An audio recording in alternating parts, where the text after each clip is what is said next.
We're all plagued by self-doubt from time to time. Sometimes it's the little niggle in the back of the mind, and other times it's chronic stress that heavily impacts our lives.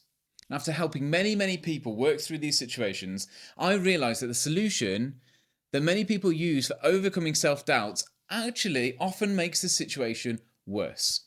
In this episode of Let's Talk Confidence, I'm going to tell you the main mistakes that I see people make when it comes to reducing self-doubts and the practical steps that you can take to lower the doubts in your mind once and for all. Welcome to Let's Talk Confidence, the first and last place you need to go to build long-lasting confidence. I'm your host and coach, Josh Sutton. Please do give the podcast a follow, drop a quick review, and share this episode with someone who struggles with self-doubt. Helps us grow, helps more people build confidence that actually lasts. Right, let's dive in. Does this sound familiar? Especially if you're a leader. You get a compliment, a genuine one. Your boss says, "That was brilliant." A colleague says, "You handled that really well."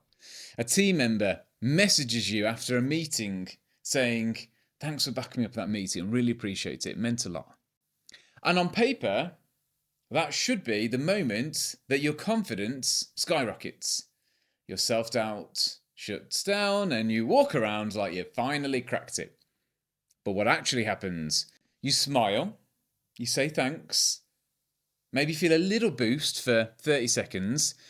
Then your brain goes, "They're just being nice." Or "They don't know the full story." Or "If they saw what I was like behind the scenes, they wouldn't be saying any of those compliments." And then weirdly, you actually feel worse because now you're not only doubting yourself, you're also wondering what's wrong with you that you can't even take a compliment properly. That's what we're looking at today. Why praise doesn't fix self-doubt. Why compliments cause overthinking rather than joy. And why validation feels like it should help in theory, but somehow in reality can make you more anxious, more needy, and more obsessed with proving yourself. And I'm going to be direct. If praise fixed self-doubt, most of us would be confident already because you've had praise. You've got evidence of doing a good job. You've had wins. You've had people tell you you're good at what you do. I hope at some point, even if it's just once. And yet, here you are, still overthinking, still second guessing, still scanning for signs that you're about to be found out. So clearly, the issue isn't a lack of compliments. The issue is what your brain does with them. So, let me lay this out for you. When you doubt yourself, you don't trust your own judgment of yourself. So what tends to happen? Well, you outsource it. You start looking outside of you for proof that you're okay, that you're doing well, that you're enough, that you're competent, that you're respected, that you're safe. And sometimes you can be pretty direct about it. You fish for compliments. You drop little hints about how hard something was, hoping that someone will say, "Oh yeah, wow, you smashed it." Sometimes it's more subtle. Maybe post something online. You check the likes every 17 seconds. You send a message and then you stare at those typing bubbles, furiously predicting what the other person is saying and often playing the worst in your head. You casually mention your achievement in conversation but pretend like it no big deal. You're not particularly bothered. But you are bothered. You're desperate for just a little hit of reassurance. And the problem is, this creates a bit of a nasty loop. Because external validation is not stable. It's inconsistent by its very nature, depending on who you're speaking to. Sometimes you get the praise, sometimes you don't. Sometimes you get silence, sometimes you get criticism. Sometimes you get a weird passive-aggressive comment. Why? Because all of this is dependent on how the other person is thinking or feeling or being in that day. You have no idea what kind of day they've had. It is so rarely about you and so often on the other person and where they're up to in that particular moment. And if your confidence depends on praise from other people, it's going to become very fragile because It becomes something you kind of rent from other people. You have it for a bit, and then when they don't give you the compliments, they take it back. It doesn't become something that you own. Let's make it real out there for a lot of leaders. A lot of leaders live in a state of this quiet emotional hunger. Not because they're like narcissists, but because leadership is exposing. You're visible, you're judged, you're responsible. So if you don't have that internal sense of confidence, you end up trying to manage how you're perceived by everyone. You become very aware of how you come across. You want to be liked, respected, and trusted. They are not bad things. But to do those, you keep scanning for the signs that that is indeed the case. Are they happy with me? Did that come across okay? Did I say it right? Did I say it wrong? Did I come across as too strong, too weak, too hard on people, too soft? Am I doing enough? Am I good enough? It's exhausting. And here's the issue. When you're in that state, praise does not fix you. You crave it, but it will not fix you. And it actually becomes part of the problem. Because you start using praise as proof that you're okay, instead of building an identity where you know you are okay. And because praise is temporary, you need more of it. It's like trying to fill this leaky bucket. You pour in reassurance and it just drains straight out the bottom. You begin chasing completely the wrong thing. And why does it do this? Why does it drain out? Because of your internal story. The story underneath the thoughts. If your story is, I'm not enough, then your brain will filter everything through that lens. Compliments don't register as your truth. They register as some kind of error on the other person's behalf. Your brain treats praise like suspicious information. It's not right. Meanwhile, criticism or even neutral feedback goes straight in because it confirms what you're already believing if this is your story. That's an example of confirmation bias. And if you're prone to overthinking, you already know that your brain, it's not exactly a fair judge, is it? It can be a sneaky little, yeah. And it loves to collect evidence for your worst beliefs if you let it. This is also why praise can make you spiral harder when you don't get something. If you're used to needing reassurance, silence doesn't feel neutral, it feels like a rejection. If nobody compliments you, you don't just think, oh, well, must be them. You think, I must be doing badly. If nobody reacts to your post, you don't think, algorithm. You think, I'm irrelevant. If your boss doesn't say, well done to you this week, you don't think, must be busy. You think, they've noticed that I'm not as good as what they thought I was. You see how fragile it is? You're living at the mercy of other people's moods and other people's reactions. At the mercy of the mood they're in that particular day. That's not leadership confidence. That's emotional dependence with a job title. When you don't get the praise you're craving, you can either go one of two ways. You get desperate or you get bitter. Desperate looks like trying to be impressive and trying harder and harder and harder. More output, more explaining, more proving, perfectionism, time, people pleasing, saying yes, proving some way that you are enough. Bitter looks like dismissing everybody. No one appreciates me. People are idiots. I do everything around here. Both are protection strategies. Both are your ego trying to avoid the deeper feeling underneath the story, which is the insecurity. Here's another issue, one that really causes the damage. When you rely on external validation from other people, you start only presenting your best side. You create yourself. You filter yourself. You become a brand, but not in a good way. You show competence and not uncertainty. You show polished, but that's not real. You show strength, but miss out the humility. Because you're scared that if the real you shows up, it might be rejected. And if the real you gets rejected, that confirms the story that you're not enough. So what happens over time? You end up living in a world where you get very little evidence that the real version of you is acceptable. Because you rarely show it. And then your brain does something really quite unfair. It takes that lack of evidence that you have for you being your true self and treat that as evidence. See, nobody likes the real you, so you can't perform, you can't relax, so you're only valued when you're useful.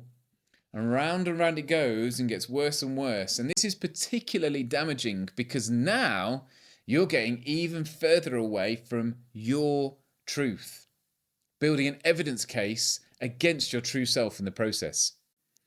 And this is how low self-esteem loops are built, not because you're weak, but because you've built a life where your identity is shaped by other people's reactions.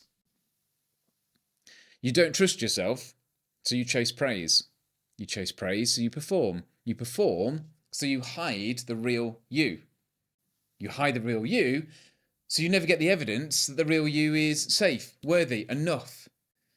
It's one of the most common yet crushing things that I hear from people, and leaders are particularly exposed to this, that I just don't think I'm enough. So what is the solution? Clearly, it's not get more praise. It's not fake it till you make it, which sounds lovely. Sounds very catchy, doesn't it? But you can now see the problems with it. It's not just stop caring what people think, which quite frankly is the laziest advice in the world. This is the outcome of a journey. It's not a quick decision that you make in your own mind, that you make in the moment. The solution is to build what I call identity confidence, which is internal confidence. It's a kind of self-trust, the kind that means praise is appreciated but not required, where you can genuinely decide if somebody's opinion is going to matter to you or not. And it's the only way to lead without the constant questioning, the doubt, and the spiraling. So I'm going to give you a practical framework for doing just this. And it's going to sound simple because it is, but simple does not mean easy. They are not different sides of the same coin. The reason it works is because it puts you back in control. Okay, let's dive in. Step 1, identify the story you're running. Not the surface thoughts, the story underneath. The next time you notice yourself craving praise or spiraling because you didn't get it, write down this question. What am I making this mean about me? And then answer it honestly. Might be things like, it means I'm not respected. It means I'm failing. It means I'm behind. It means they're going to find me out. It means I'm not a real leader. That's the operating system. That's the thing you need to challenge, because until you name it, you can't change it. And most people never name it. They just live inside of it instead. Step 2, build your own definition of what a good leader is, of what a good leader in your eyes would be. And this is massive because most people are trying to hit this leadership standard that they inherited from somewhere else. Maybe it's a past boss, maybe social media, maybe it's like a corporate culture or some alpha nonsense, whatever it is. So they never feel good enough because the target keeps moving, because you haven't decided what the target is. You need to decide who you are trying to be on purpose. So here's the exercise. Pick 3 values that you want to lead by. Not values that sound nice, values that you want to live by when it comes to leading, when it might cost you something. For example, you might pick integrity, clarity and courage, or calm, fairness, excellence, whatever fits, whatever resonates with you. And then for each value, write a sentence describing what that behaviour would look like. Not the theory of it, the actual behaviour. So integrity might be, I do what I say I do, even when it's inconvenient. Courage might be, I have the conversation that I keep avoiding. Calm might be, I slow down and respond rather than react. Now you have like a personalised leadership scoreboard that you can judge yourself against. You've created a leadership identity that you can actually live by. And here's the key, that scorecard does not require praise. It just requires you to meet your own standard. Step 3 then, start collecting internal evidence, not external reassurance. This is where most people get it wrong. They think confidence is a feeling. It's not. It's an evidence bank. Confidence is built when you repeatedly prove to yourself that you can indeed trust yourself. And the best way to do that is to keep small promises to yourself consistently. Not massive heroic goals, small ones, consistently. If you say you're going to have a hard conversation, have it. If you say you're going to set a boundary, set it. If you say you're going to stop checking Slack after 7 p.m, do that. Be consistent to yourself. Hold yourself to it. If you say you're going to prepare properly for a meeting, do it. Every time you keep your word, you deposit into this self-trust bank account. And every time you break your word, you make a withdrawal. And self-trust is what makes praise irrelevant, because you don't need people to tell you you're competent if you know you're living to your standards with integrity. Step 4, learn how to talk to yourself like a leader, not like a bully. Some of you are your own biggest bullies. You're running a dictatorship in your own head. Constant criticism, constant judgment, constant pressure. And then you wonder why you crave praise. Of course you're going to. You're starving for kindness because you don't give it to yourself. This is not about lying to yourself or doing daily affirmations in the mirror like a Disney character. It's about balanced self-talk. It's about catching the critic when it makes claims with no evidence. If your inner voice says you're useless, that's not feedback. That's abuse, self-abuse. If your inner voice says you're going to mess this up, well, that's a prediction, not a fact. And your job is to challenge it head on. So here's the script. When the critic speaks, respond with, what's the evidence? If there is evidence, good, use it, improve it. If there isn't evidence, shut it down. That's fear, not truth. That's what you need to be saying to yourself. And then replace it with something grounded. I don't need to be perfect. I need to be prepared. I need to live to my standard. I can handle discomfort. I've done hard things before. This is how you train your internal voice, your nervous system, to trust you. You become the person in your own head who has your back. And finally, step 5, separate feedback from identity. This is where confident leaders are built. Confident leaders are not immune to criticism. They just don't make it mean that they're worthless. Feedback is data. It's not a verdict. When someone gives you input, your brain will try to turn it into identity. I made a mistake, therefore I'm a fraud. No. I made a mistake, therefore there's something to change. And that's it. Try this structure when you get feedback, positive or negative. Ask what happened. What does it mean? What will I do next? Keep it factual. Don't let it turn into an assassination of your character. This is how you stay open to growth without collapsing in the moment. Okay, let's bring this into land. The goal is not to become someone who doesn't enjoy praise. Praise is lovely. It's nice. It's human. Take it. Say thank you. Let it land, but don't need it. The goal is to become someone who trusts themselves so fully that praise is a bonus, not a lifeline. Because when you stop chasing validation, 3 things happen. You get more peace, you lead with more integrity, and ironically, you become more influential. Because people can feel self-trust. They can feel when someone isn't performing. They can feel when someone isn't begging for approval. And that steadiness, honestly, it's quite rare. It makes people lean in, they're interested. So if you're listening and thinking, I get praised and it still doesn't fix it, good. That's not you being broken. That's you finally seeing the real problem. Praise doesn't fix self-doubt. Self-trust fixes self-doubt. And self-trust is built through your story, your values, and your actions, not through compliments. So here's your challenge for this week. Stop fishing for praise for 7 days. Just notice the urge when it comes up and then replace it with one little bit of self-trust. An action that will just put a deposit into that self-trust bank. One thing you said you'd do, and then do it. One boundary, difficult conversation, a bit of preparation, just one honest moment. And then at the end of the week, write down that evidence, what this proves about you. That is confidence. It's not the applause, it's the evidence. And it will serve you well in building your confidence going forwards. That's all for today. If you want to work with me to build identity level confidence properly so that you can stop depending on validation and start leading from self-trust, head to joshsuttoncoaching.com where you can find out more. I'm your coach, Josh Sutton. Let's talk confidence.